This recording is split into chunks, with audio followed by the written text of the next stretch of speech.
Hello friends, मैं हूं Diksha. Welcome to Ojen Academy. आज हम स्टार्ट करेंगे क्लास 10th साइंस का चैप्टर नंबर 1 जिसका नाम है केमिकल रिएक्शंस एंड इक्वेशंस। ठीक है, तो स्टार्ट करते हैं बिना टाइम वेस्ट किए चैप्टर। ठीक है, तो देखिए सबसे पहले हमें इस चैप्टर में समझना होगा कि फिजिकल चेंजेस क्या होते हैं और केमिकल चेंजेस क्या होते हैं। ठीक है, देखिए फिजिकल चेंजेस क्या होते हैं, जिन चेंजेस में सिर्फ फिजिकल प्रॉपर्टीज चेंज होती हैं सब्सटेंसेस की। ठीक है, जैसे कि शेप चेंज हो रहा है, साइज चेंज हो रहा है, या स्टेट ऑफ मैटर चेंज हो रहा है, तो ऐसे चेंजेस को हम बोलते हैं फिजिकल चेंजेस। ठीक है, मतलब इनमें कोई नया कंपाउंड फॉर्म नहीं होता। ठीक है, और केमिकल चेंजेस कैसे होते हैं, जिन चेंजेस में क्या होगा, नया केमिकल कंपाउंड फॉर्म होगा। ठीक है, जिनमें बॉन्डिंग इफेक्ट होगी, नया केमिकल कंपाउंड फॉर्म होगा, that change is known as chemical change. ठीक है, अब एग्जांपल की बात करेंगे। फिजिकल चेंज में क्या होता है, जस्ट शेप, साइज और स्टेट ऑफ मैटर चेंज हो जाएगा। जैसे आइस से हम वाटर बना रहे हैं, ठीक है, और वाटर से फिर आइस बना रहे हैं। ठीक है, तो क्या हुआ, just state of matter change हुआ। तो जैसे पेपर है, पेपर को हम फोल्ड कर दें, ठीक है, तो कुछ नया तो नहीं बना ना।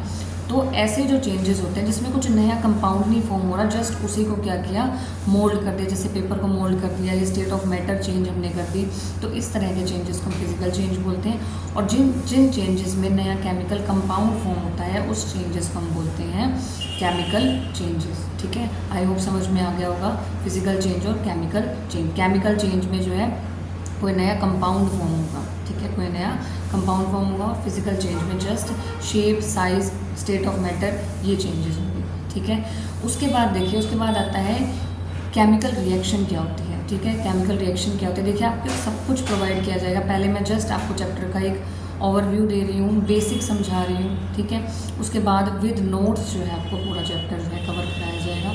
तो शांतिपूर्वक जो है पूरा चैप्टर कीजिए, बहुत बहुत अच्छे से कराया जाएगा।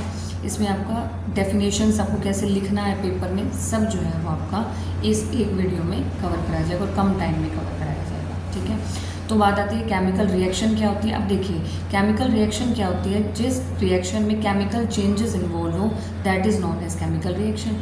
ठीक है, केमिकल चेंजेस अभी हमने पढ़े, फिजिकल चेंजेस और केमिकल चेंजेस हम पढ़ के आए हैं। तो केमिकल चेंज क्या होते हैं, जिन रिएक्शंस में केमिकल चेंज इन्वॉल्व हो, that is known as chemical reaction. तो अब पढ़ते हैं सब चीज़ डिटेल्स के साथ कि आपको पेपर में भी कैसे लिखना है। ठीक है, तो आपको जो है नोट्स भी इसमें इसी वीडियो में मिल जाएंगे, आपको लिखना कैसे है। ठीक है, तो बिना टाइम वेस्ट किए स्टार्ट करते हैं। तो देखिए चैप्टर 1 जिसका नाम है केमिकल रिएक्शंस एंड इक्वेशंस। ठीक है, तो देखिए ध्यान से, सबसे पहले chemical change, whenever chemical change occurs we can see that chemical reaction has taken place. ठीक है, तो केमिकल रिएक्शन जैसे कि मैंने अभी बताया आपको कि केमिकल रिएक्शन हम कैसे कहेंगे कि केमिकल रिएक्शन हुई है, जब कोई केमिकल चेंज होगा तो इसका मतलब हम कह सकते हैं कि केमिकल रिएक्शन हुई है। अब देखिए कुछ जो है सिचुएशंस हम लेके चलेंगे डेली लाइफ की और सोचेंगे कि क्या हुआ। ठीक है, केमिकल रिएक्शन के बारे में मैं आपको समझा रही हूँ। जैसे कि देखिए milk is left at room temperature during summers. ठीक है, अब देखिए गर्मी समर के टाइम पे अगर हमने मिल्क को कुछ देर रूम टेम्परेचर पे छोड़ दिया तो क्या हुआ, वो ठंडा हो गया, तो टेम्परेचर चेंज हुआ। अब जैसे कि आयरन तवा है या पैन है, उसको जो है ह्यूमिड एटमॉस्फेयर में, ठीक है, जहाँ ह्यूमिडिटी है, मॉइस्चर है, वहाँ पे आप आयरन तवा को छोड़ के देखिए। ठीक है, तो उसके बाद जो नेक्स्ट सिचुएशन है वो है वी रिस्पायर, हम जो है सांस ले रहे हैं, उसमें क्या हो रहा है, food gets digested in our body, जो फूड है, जो खाना है हमारे बॉडी में डाइजेस्ट हो रहा है। तो इन सभी प्रोसेसेस में हो क्या रहा है, बेसिकली केमिकल चेंज हो रहा है। ठीक है, तो केमिकल चेंज में क्या होता है, कुछ नया कंपाउंड फॉर्म होता है। ठीक है, अब देखिए इन सभी सिचुएशन में जो नेचर है और जो आइडेंटिटी है, इनिशियल जो सब्सटेंस था उसका जो नेचर है वो चेंज हो जाएगा। तो केमिकल चेंज में क्या होता है, ठीक है, केमिकल चेंज में मैं बताऊंगी कि कैसे पता लगेगा कि केमिकल चेंज हुआ है। ठीक है, तो केमिकल चेंज कैसे हुआ है पता लगाने का ये तरीका है, या तो उसका कलर चेंज होगा, जो इनिशियल जो सब्सटेंस है, या तो उसके कलर में चेंज होगा, या उसके स्टेट ऑफ मैटर में चेंज होगा, या गैस इवोल्व होगी, इवोल्यूशन ऑफ गैस होगा, या टेम्परेचर चेंज हो जाएगा। जैसे कि हमने टेम्परेचर चेंज का ये एग्जांपल लिया था मिल्क वाला। ठीक है, गर्म दूध है, अगर हम मिल्क को जो है हम रूम टेम्परेचर पे छोड़ देंगे समर्स के दौरान तो वो ठंडा हो जाएगा, तो टेम्परेचर चेंज हुआ। इसका मतलब क्या हुआ, केमिकल चेंज, क्योंकि हमें पता है कि केमिकल चेंज में, केमिकल रिएक्शन में हमें क्या क्या देखना है, कलर चेंज हो सकता है, स्टेट चेंज हो सकती है, मैटर, स्टेट ऑफ मैटर, या गैस इवॉल्व हो सकती है, टेम्परेचर चेंज हो सकता है। ठीक है, अब जैसे मिल्क को हमने ह्यूमिड एटमॉस्फेयर आयरन तवा को हमने जो है ह्यूमिड एटमॉस्फेयर में रखा तो वो क्या हो जाएगा, कोरोड हो जाएगा, ठीक है। तो इसका मतलब जो है केमिकल रिएक्शन हुई है, ठीक है। और जैसे हम रेस्पायर कर रहे हैं तो गैसेस इवॉल्व हो रही हैं, ठीक है, तो इसका मतलब केमिकल रिएक्शन हुई है। फूड डाइजेस्ट हो रहा है हमारी बॉडी में, ठीक है। तो इस तरह से हम बता सकते हैं कि, या फिर कोई नया कंपाउंड बना है, तो इन सब तरीक़ों से हम बता सकते हैं कि केमिकल रिएक्शन हुई है। तो आपको समझ में आ गया होगा ना। सबसे पहले फिजिकल चेंज, केमिकल चेंज हमने पढ़े। फिजिकल चेंज में जिसमें फिजिकल स्टेट ऑफ मैटर जो है, फिजिकल स्टेट्स जो है वो चेंज होगी, जैसे कि साइज़ चेंज हो रहा है, शेप चेंज हो रही है, स्टेट ऑफ मैटर चेंज हो रहा है। और केमिकल रिएक्शन कब होती है, जब कोई केमिकल चेंज हो, ठीक है, तो केमिकल रिएक्शन फॉर्म होगी, ठीक है। और केमिकल रिएक्शन के लिए हमने बताया क्या क्या हो सकता है कि हम कलर नोटिस करेंगे, स्टेट नोटिस करेंगे, गैस इवॉल्व होगी, टेम्परेचर चेंज होगा, नया कंपाउंड फॉर्म होगा। तो इन सब वे से हम बता सकते हैं कि केमिकल रिएक्शन हो रही है। उसके बाद एग्जाम्पल क्या है केमिकल रिएक्शन का, देखिए एग्जाम्पल है जैसे मैग्नीशियम रिबन, ठीक है। मैग्नीशियम रिबन जो है बर्न कर रहा है डेजलिंग वाइट फ्लेम में, ठीक है। जैसे हमने मैग्नीशियम रिबन लिया, ठीक है, और उसको बर्न किया, अब होगा क्या कि मैग्नीशियम रिबन जो है वो चेंज हो जाएगा वाइट पाउडर में, वॉच ग्लास में हम लेंगे, और डेजलिंग वाइट फ्लेम जो है वो प्रोड्यूस होगी। जो पाउडर प्रोड्यूस होगा वो होगा मैग्नीशियम ऑक्साइड। और ये कैसे फॉर्म होगा, इट इज़ फॉर्म्ड, और होगा कैसे, ये मैग्नीशियम और ऑक्सीजन इनकी रिएक्शन की वजह से जो है मैग्नीशियम ऑक्साइड हमें वॉच ग्लास में हमें मिल जाएगा, ठीक है। तो ये केमिकल रिएक्शन है। मैग्नीशियम रिबन लिया जिसमें मैग्नीशियम है, ठीक है, उसको हीट किया, मतलब उसको ऑक्सीजन मिल गई। अब जब मैग्नीशियम और ऑक्सीजन रिएक्ट करेंगे तो बनेगा क्या, मैग्नीशियम ऑक्साइड बनेगा, ठीक है। और डेजलिंग बहुत तेज़ जो है वाइट फ्लेम प्रोड्यूस होगी। तो ये जो है केमिकल रिएक्शन का एग्जाम्पल है। ये एक्सपेरिमेंट जो है आप देख भी सकते हैं, एनसीईआरटी का एक्सपेरिमेंट है। सबसे पहले मैग्नीशियम रिबन लिया, ठीक है, उसको हीट किया, ठीक है। अब इससे क्या मिलेगी, ऑक्सीजन मिलेगी। वॉच ग्लास में जो है हम मैग्नीशियम ऑक्साइड ये देख सकते हैं, ठीक है। तो ये एक्टिविटी है एनसीईआरटी की। तो ये जो है केमिकल रिएक्शन का जो है एक्सपेरिमेंट हो गया। आई होप समझ में आ गया होगा। अब बात करते हैं केमिकल इक्वेशन की। अब देखिए, अब केमिकल रिएक्शन है, उसको डिस्क्राइब करना सेंटेंस फॉर्म में वो थोड़ा लॉन्ग हो जाएगा। तो शॉर्टर फॉर्म में डिस्क्राइब करने के लिए हम यूज़ करते हैं केमिकल इक्वेशन, ठीक है। तो सिंपलेस्ट वे है अगर हमें डिस्क्राइब करना है किसी भी केमिकल इक्वेशन को, वो हो सकता है वर्ड इक्वेशन में, ठीक है। तो वर्ड इक्वेशन क्या शो करती है, changes of reactant to product, ठीक है, थ्रू एन एरो, ठीक है। अब होगा क्या, यहाँ रिएक्टेंट होंगे, इधर एरो होगा, इधर प्रोडक्ट होगा। ऐसे हम केमिकल इक्वेशन को शो करते हैं, ठीक है। तो मैग्नीशियम, जैसे कि हमने एग्जांपल दिया था अभी, मैग्नीशियम प्लस ऑक्सीजन, ये क्या बन गया, मैग्नीशियम ऑक्साइड। तो ये हो जाएंगे रिएक्टेंट। ये एरो जो है वो क्या दिखाता है, डायरेक्शन, कि ये रिएक्टेंट थे, ये इनिशियल, ठीक है, सब्सटेंस है। उसके बाद फाइनल ये बनेगा, ठीक है। तो मैग्नीशियम ऑक्साइड हो जाएगा प्रोडक्ट।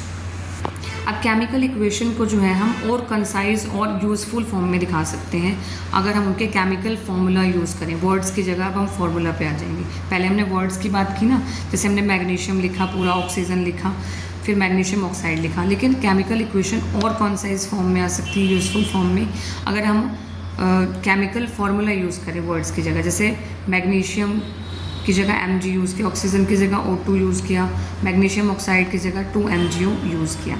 अब एक और चीज़ ध्यान रखनी है यहाँ पर, ठीक है। यहाँ पे बात आती है बैलेंसिंग की। अब देखिए, जो इक्वेशन है ये बैलेंस होनी चाहिए, ठीक है।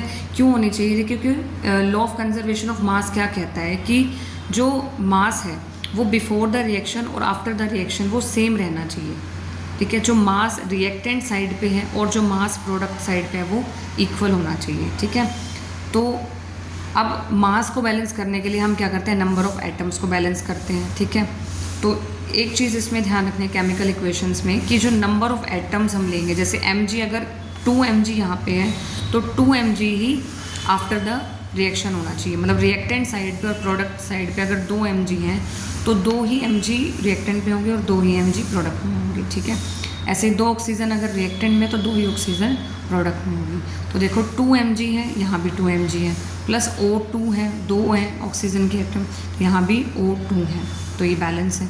तो number of items of each element remains the same before and after chemical reaction, ठीक है। तो total mass of elements present in the products of chemical reaction has to be equal to the total mass of elements present in the reactant. मैं बता चुकी हूँ।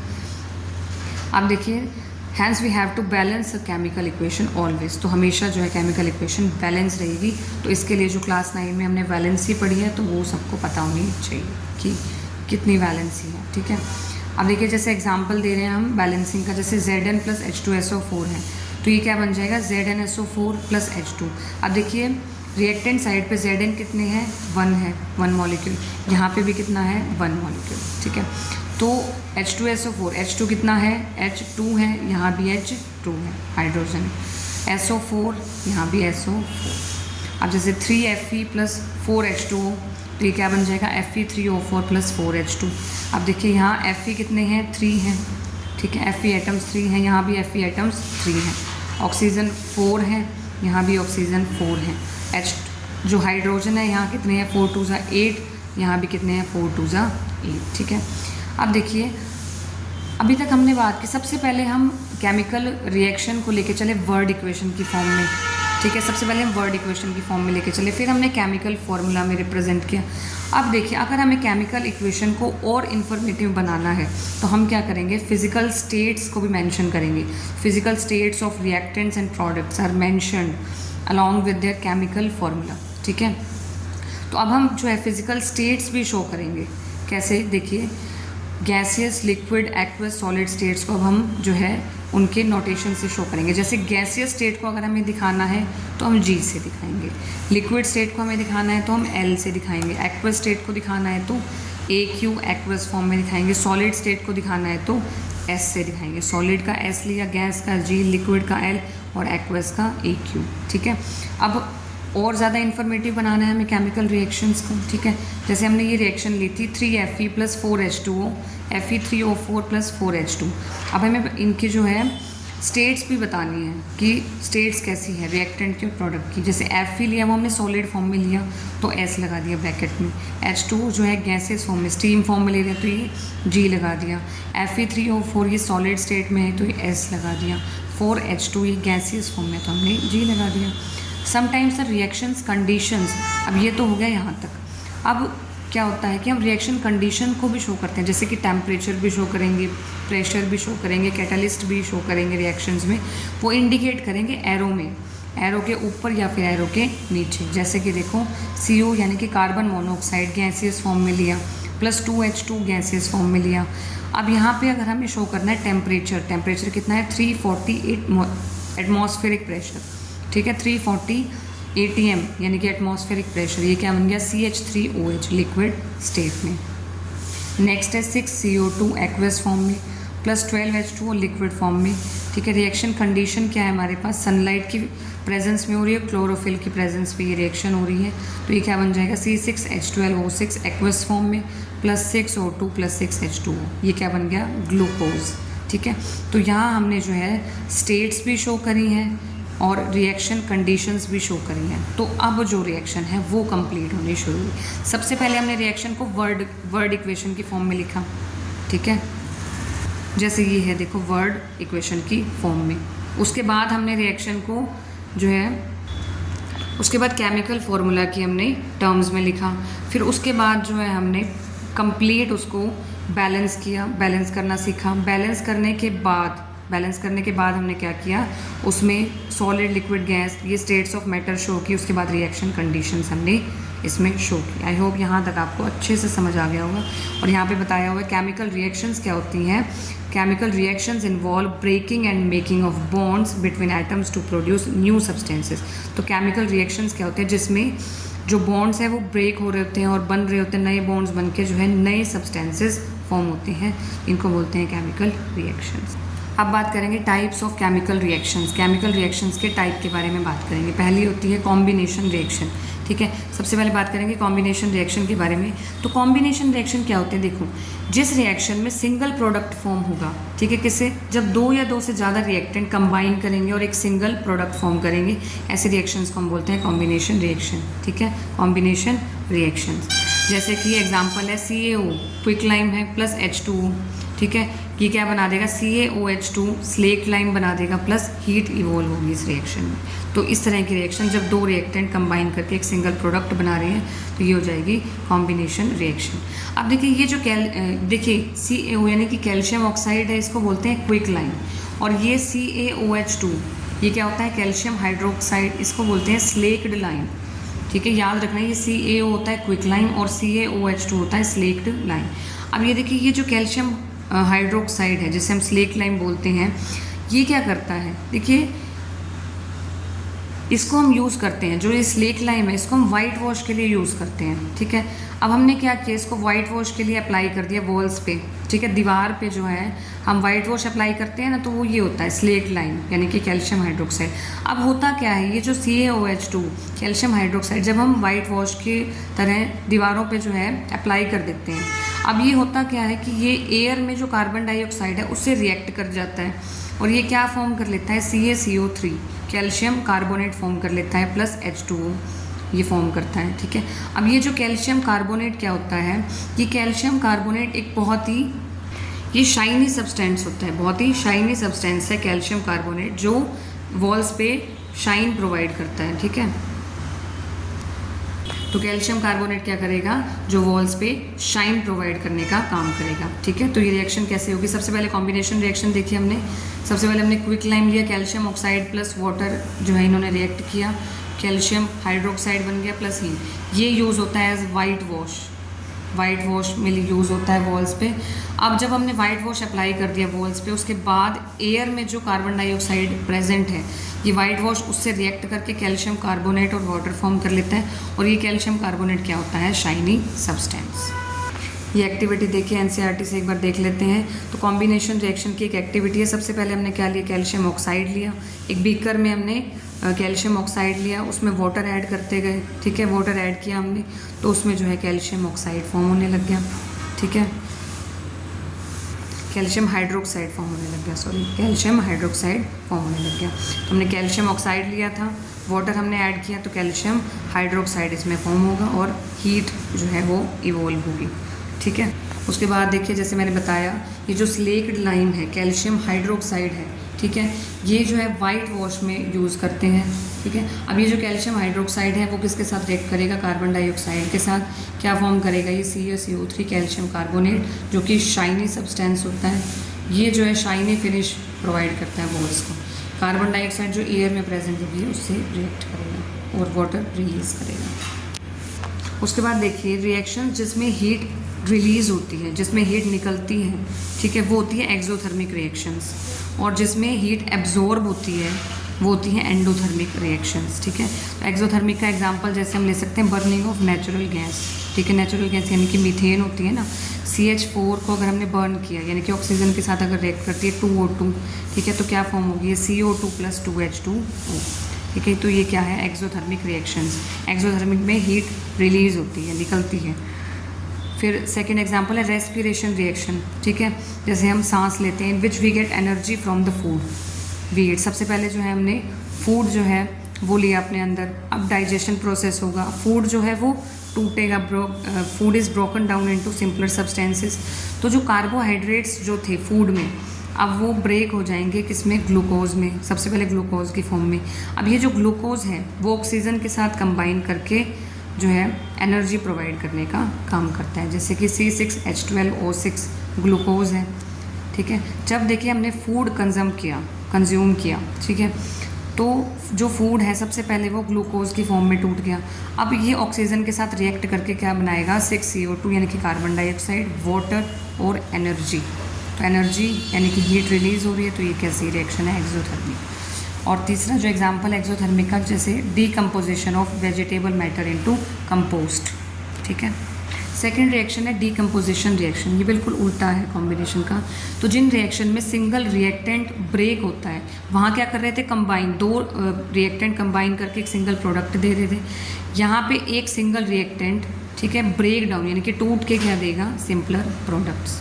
ठीक है, जैसे एग्जांपल है 2FeSO4 सॉलिड में है, ये फेरस सल्फेट, अब इसको हीट प्रोवाइड की, अब हीट दे रहे हैं, तो ये कैसी रिएक्शन है, एंडोथर्मिक। ठीक है, अब ये देखिए जब इसको हीट मिलेगी FeSO4 को, तो ये क्या बन जाएगा, Fe2O3 + SO2 + SO3, ferric oxide, और ये SO2 और SO3, तो फेरस सल्फेट। अब देखिए ये जो रिएक्शन है वो 2 स्टेप्स में होती है। कैसे, सबसे पहले जो फेरस सल्फेट के जो क्रिस्टल्स होते हैं ना, वो किस फॉर्म में होते हैं, सब देखिए इस फॉर्म में होते हैं FeSO4.7H2O, ठीक है। तो ये FeSO4.7H2O के क्रिस्टल्स होते हैं हमारे पास। सबसे पहले अब इनकी जो रिएक्शन होगी, सबसे पहले हमें हीट प्रोवाइड करेंगे तो ये ब्रेक होगा FeSO4+7H2O में। अब ये जो FeSO4 हमें मिला, ठीक है, अब इसका यूज़ करेंगे फर्दर आगे। 2 FeSO4 के हमने जो है ये लिया रिएक्टेंट, इसे हीट प्रोवाइड की तो क्या बन गया ये Fe2O3 यानी कि ferric oxide plus SO2 plus SO3 बन गया। अभी जो फेरस सल्फेट जो क्रिस्टल्स होते हैं वो ग्रीन कलर के होते हैं और जो फेरिक ऑक्साइड हमें मिला ये किस कलर का होता है, रेडिश ब्राउन कलर का, ठीक है। नेक्स्ट है डिकम्पोजिशन रिएक्शन CaCO3 यानी कि कैल्शियम कार्बोनेट को अगर हम हीट प्रोवाइड करें तो ये क्या बन जाएगा, जब हम इसको हीट प्रोवाइड करते हैं कैल्शियम कार्बोनेट को तो ये बन जाता है CaO यानी कि कैल्शियम ऑक्साइड, जिसका नाम है क्विक लाइम प्लस CO2 में जो है ये ब्रेक हो जाता है। कैल्शियम ऑक्साइड को क्विक लाइम भी बोलते हैं और ये कहाँ यूज़ होता है, मैन्युफैक्चर ऑफ सीमेंट में जो है यूज़ होता है। उसके बाद डिकम्पोजिशन लेड नाइट्रेट का 2PbNO3 ट्वाइस। लेड नाइट्रेट जो है हम लेंगे, हीट प्रोवाइड करेंगे तो किस में ब्रेक हो जाएगा, ये लेड ऑक्साइड में, 4NO2 नाइट्रोजन डाइऑक्साइड में प्लस O2 यानी कि ऑक्सीजन में, ठीक है। तो ये जो है रिएक्शन आपको याद करनी है पेपर में। और नेक्स्ट रिएक्शन है डिकम्पोजिशन की, decomposition of silver chloride into silver and chlorine by light. देखिए सिल्वर क्लोराइड जो कि वाइट कलर का होता है, अगर हम इसे सनलाइट में छोड़ देंगे तो ये जो वाइट सिल्वर क्लोराइड है ये ब्रेक हो जाएगा, डिकम्पोज हो जाएगा किस में, सिल्वर में प्लस क्लोरीन में। अब ये जो वाइट सिल्वर क्लोराइड था ये किस में चेंज हो गया, ग्रे कलर के सिल्वर प्लस में क्लोरीन में चेंज हो गया, ठीक है। अब ये जो रिएक्शन है ये कहाँ यूज़ होती है, ब्लैक और वाइट फोटोग्राफी में जो है ये रिएक्शन यूज़ होती है। तो इन रिएक्शंस में हीट क्या हो रही थी, एब्जॉर्ब हो रही थी। तो and reactions in which heat और एनर्जी इज एब्जॉर्ब, जिनमें हीट या एनर्जी एब्जॉर्ब होती है उन रिएक्शंस को हम बोलते हैं एंडोथर्मिक रिएक्शंस, और जिनमें हीट रिलीज्ड होती है जिन रिएक्शंस में होती हैं एक्सोथर्मिक रिएक्शंस। देखिए जैसे ये एक्टिविटी आप देख सकते हैं लेड नाइट्रेट की, तो हमने क्या लिया, एक टेस्ट ट्यूब ली जिसमें हमने लेड नाइट्रेट लिया, ठीक है, और जो टोंग से हमने इसको पकड़ रखा है, ठीक है, बर्नर पे हमने हीट कर दिया, ठीक है। अब लेड नाइट्रेट को जब हम हीट करेंगे तो क्या बनेगा, लेड ऑक्साइड बनेगा, ठीक है, क्या बनेगा, नाइट्रोजन डाइऑक्साइड और ऑक्सीजन फॉर्म होगा, ठीक है। नेक्स्ट एक्टिविटी है आपकी ये वाली, ठीक है। इसमें क्या कर रहे हैं हम, इलेक्ट्रोलिसिस कर रहे हैं वाटर की, इलेक्ट्रोलिसिस ऑफ वाटर कर रहे हैं। इसमें हमने क्या लिया, इसमें हमने लिया है कोई प्लास्टिक मग है, ठीक है, उसमें हमने 2 होल करके रबर के स्टॉपर यूज़ किए, फिर उसके बाद 2 इलेक्ट्रोड्स लिए और इन इलेक्ट्रोड्स को हमने 6 वोल्ट की बैटरी से अटैच कर दिया। अब देखिए किस तरह से अटैच किया। अब यहाँ से अटैच करने के बाद एक टर्मिनल जो है वो कैथोड हो जाएगा, एक एनोड हो जाएगा। एनोड जो टर्मिनल होता है वो पॉजिटिव टर्मिनल और जो कैथोड टर्मिनल है वो नेगेटिव टर्मिनल है, ठीक है। 2 कैपिलरी ट्यूब जो है हमने इस पर इन्वर्ट कर दी, उल्टी कर दी। अब उसके बाद हमने क्या लिया, यहाँ पर वाटर लिया, ये टेस्ट ट्यूब्स हैं, यहाँ वाटर है, पानी है, ठीक है। अब हम कर क्या रहे हैं, वाटर का इलेक्ट्रोलिसिस कर रहे हैं, मतलब वाटर में हमने देखिए 2 इलेक्ट्रोड्स यहाँ बना के हमने करंट पास कर दिया। अब जब वाटर में करंट हमने पास किया और ये जो वाटर है, ठीक है, ये जो वाटर है वो कैसा होना चाहिए, वाटर प्योर वाटर नहीं होना चाहिए, वाटर कैसा होना चाहिए, सॉल्ट वाटर, तभी जो है वो इलेक्ट्रिसिटी कंडक्ट करेगा, ठीक है।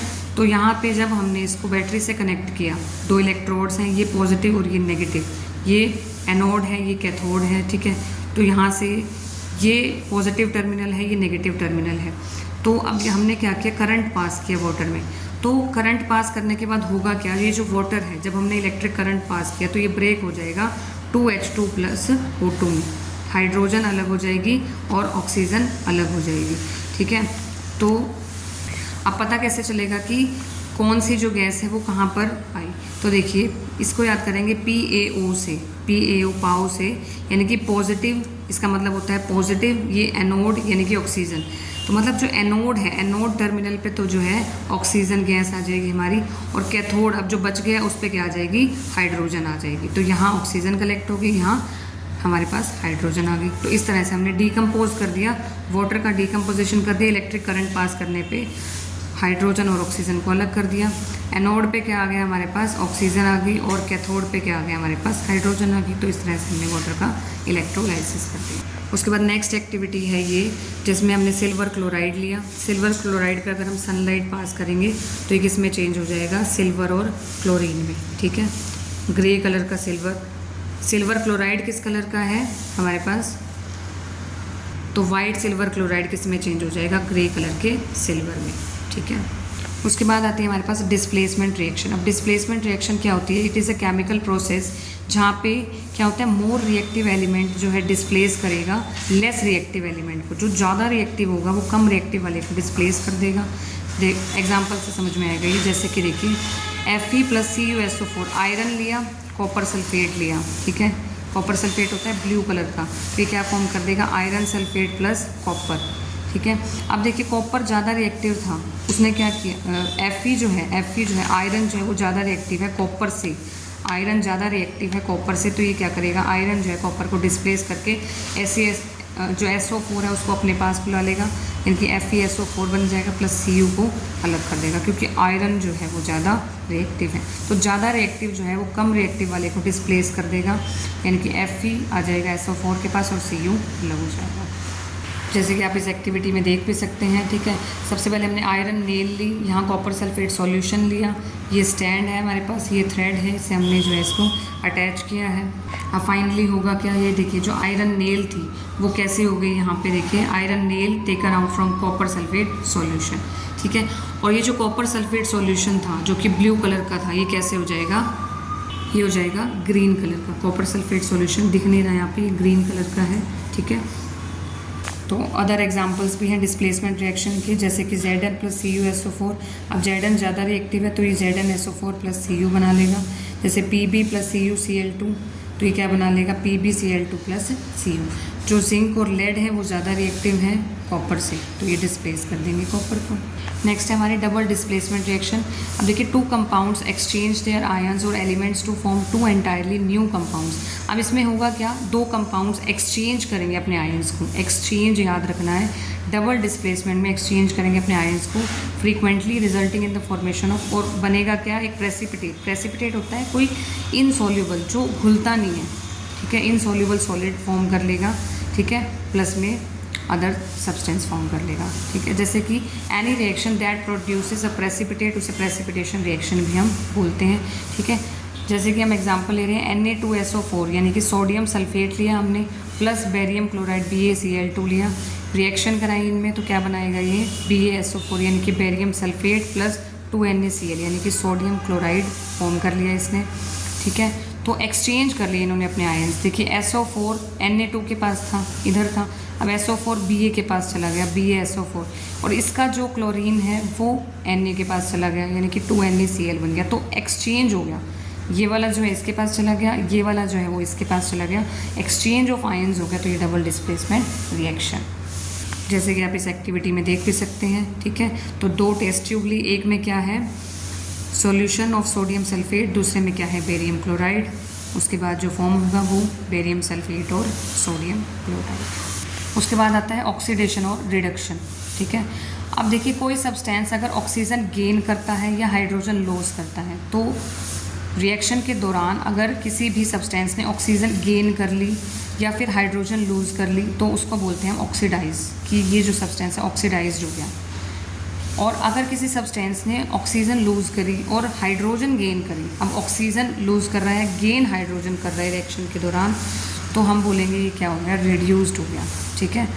एग्जाम्पल में देखेंगे, जैसे कि when oxygen is added to copper, तो when oxygen is added to copper then black copper oxide is form, ये इसकी वैलेंसी है, ठीक है। जैसे कॉपर में हमने 2Cu + O2 रिएक्शन कराई हमने कॉपर की ऑक्सीजन के साथ, हीट प्रोवाइड की, तो क्या बन जाएगा 2CuO, कॉपर ऑक्साइड बन गया।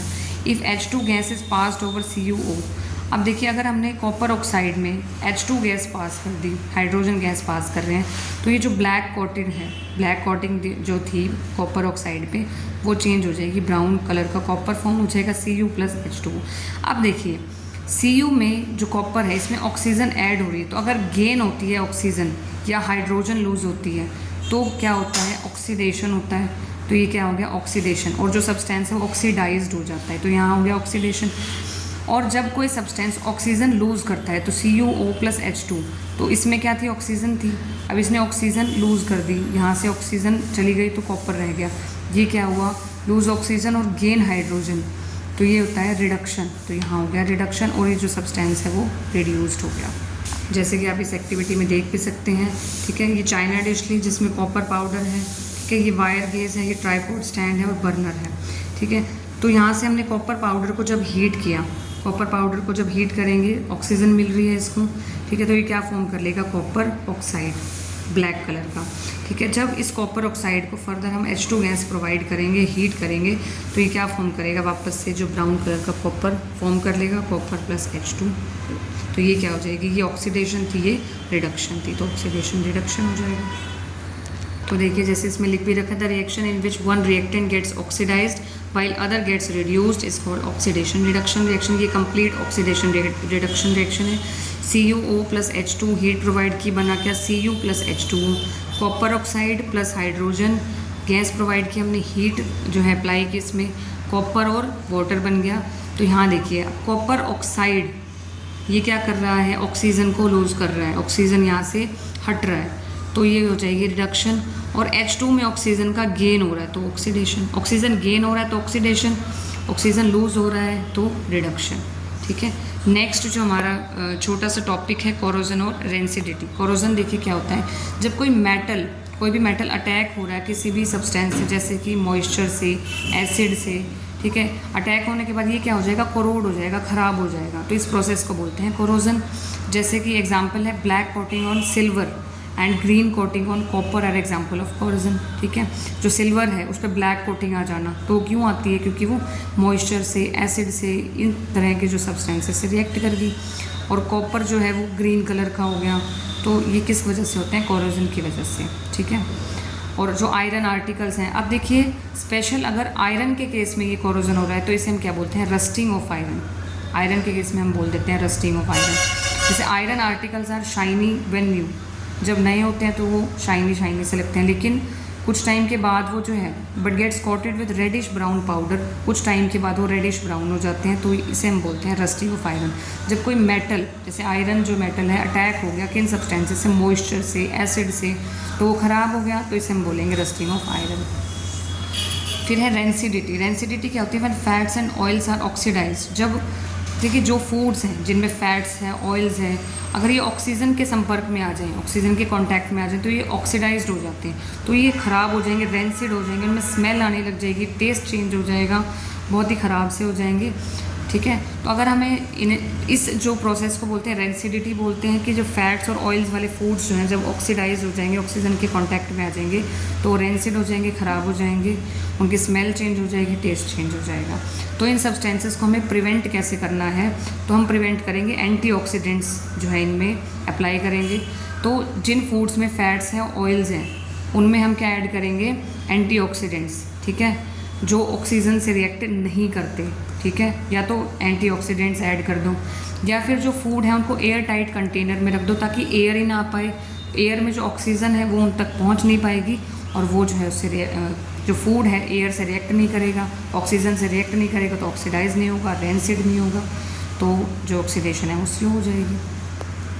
तो ये था आपका कंप्लीट चैप्टर नंबर 1। ठीक है, तो कमेंट करके ज़रूर बताना आपको कैसा लगा। वन शॉट जो है पूरा चैप्टर जो है इसमें विद नोट्स आपको कराया गया है, तो प्लीज़ बताइएगा आपको ये चैप्टर कैसा लगा। मिलते हैं नेक्स्ट वीडियो में नेक्स्ट चैप्टर के साथ, तब तक के लिए बाय बाय।